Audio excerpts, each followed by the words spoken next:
எல்லாருக்கும் வணக்கம். இன்னைக்கு வீடியோவில் என்ன பார்க்க போகிறீங்க அப்படின்னா, இந்த மாதிரி நான் வெண்டைக்காய் அலசிட்டு இந்த மாதிரி கட் பண்ணி வச்சுருக்கேன். இந்த வெண்டைக்காயை வச்சு தான் இன்றைக்கி நான் பொரியல் பண்ணி காட்ட போகிறேன். அது எப்படின்னு பார்க்கலாம், வாங்க வீடியோக்குள்ளே போகலாம். இப்போ நமக்கு எண்ணெய் சட்டி சூடாகிட்டு இதில் வந்து நம்ம தாளிக்கிறதுக்கு ஆயில் சேர்த்துக்கலாம். ஆயில் கொஞ்சம் கூடவே சேர்த்துக்கிறேன், ஏன்னா வெண்டைக்காய் அதில் வளர்ந்துடும். எண்ணெய் சட்டி சூடாகிட்டு நம்ம வந்து வெண்டைக்காய் தாளிக்கிறது வந்து ஒரு ஸ்பூன் கடுகு சேர்த்துக்கலாம். அது கூட கொஞ்சமாக சோம்பு சேர்த்துக்கிறேன்.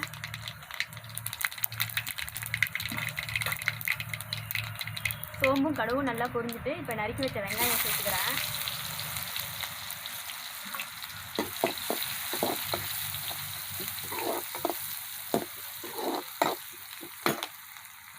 கொஞ்சமாக கருவேப்பிலை சேர்த்துக்கிறேன்.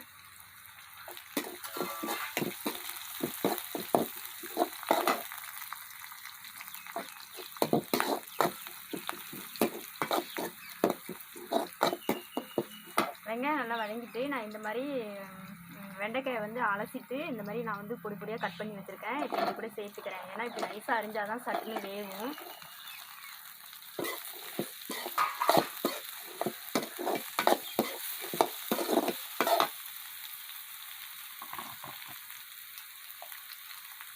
இது கூட நான் மஞ்சத்தூள் கொஞ்சம் சேர்த்துக்கிறேன்.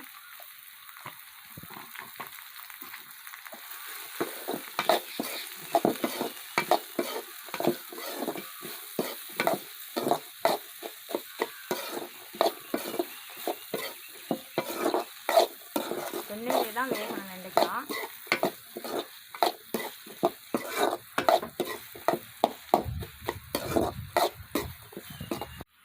வெண்டைக்காய் வேகிறதுக்கு வந்து கொஞ்சமாக உப்பு சேர்த்துக்கலாம்.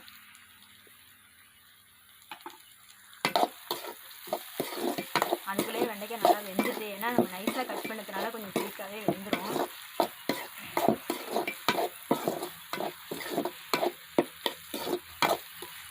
இது வெந்துட்டு இருக்கட்டும். அதுக்குள்ளே இதுக்கு வந்து நம்ம பொடி பண்ணிட்டு வரணும்.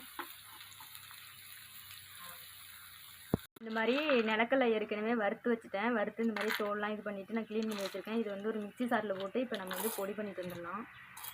எல்லாம் வந்துருச்சு. இப்போ காரத்துக்காக நான் ஒரு ஸ்பூன் மிளகாத்தூள் மட்டும் சேர்த்துக்கிறேன். வெறும் மிளகாத்தூள் தான் சேர்க்குறேன்.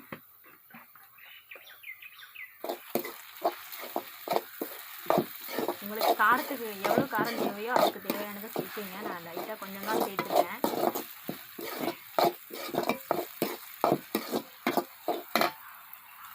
இப்போ இது போல் நான் வந்து உடச்ச நிலக்கடலை வந்து வறுத்து வச்சுருந்தேன், அதை பொடி பண்ணிட்டு வந்தேன். அதை இதில் சேர்த்துக்கிறேன்.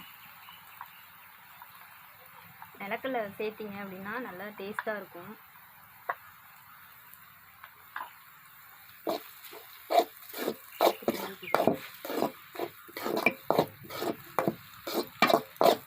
வேறு எதுவுமே சேர்க்க வேண்டியதில்லை. இதில்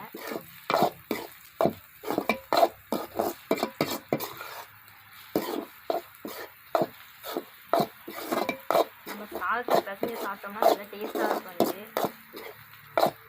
நல்லா வெந்துருச்சு. இப்போ நான் வந்து இறக்கிக்கிறேன். நான் வெண்டைக்காய் சமைச்சது மாதிரியே நீங்களும் சமைச்சு பாருங்கள். சமைச்சு பார்த்துட்டு எப்படி இருந்தது அப்படின்னு கமெண்ட்டில் சொல்லுங்கள். இந்த வீடியோ பிடிச்சிருந்தா லைக் பண்ணுங்கள், ஷேர் பண்ணுங்கள், சப்ஸ்கிரைப் பண்ணுங்கள், பக்கத்தில் உள்ள பெல் பட்டனை கிளிக் பண்ணுங்கள். நான் சாப்பிட போகிறேன். நீங்களும் இது மாதிரி வெண்டைக்காய் கிடச்சிதுன்னா சமைச்சு பார்த்துட்டு சொல்லுங்கள்.